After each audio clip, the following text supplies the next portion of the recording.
Мария Пономаренко находится в критическом состоянии. Адвокат сообщил, что она вскрывала себе вены, у нее швы на руках. На последнем заседании это обнаружилось.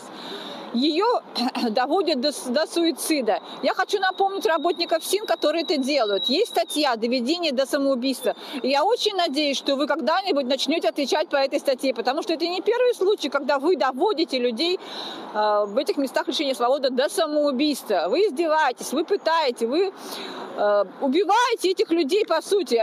У нас смертная казнь запрещена, поэтому вы делаете это подлым способом.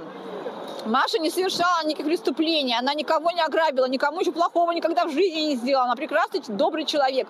Она защищала сирот, она защищала права людей. Она совершенно не может, она не должна сидеть в тюрьме, она должна быть здесь, радовать своих детей, воспитывать детей, радовать нас своим присутствием. Она прекрасный, жизнерадостный, любвеобильный человек, она любит людей.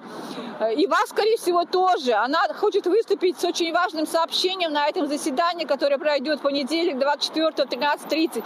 Приезжайте все, кто может, барнаульцы, кто рядом, в Шипуново, в Шипуновском районном суде. Поддержите, пожалуйста, Марию. Ей нужна срочная психологическая помощь, и медицинская помощь, и помощь друзей ей нужна. И присутствие на заседании, хотя бы слова поддержки ей сказать, выразить. Это очень важно.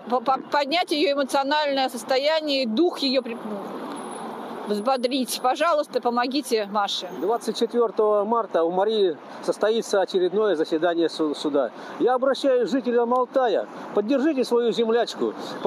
Приедьте на суд. Ну и также группа поддержки новосибирцев тоже должна быть там.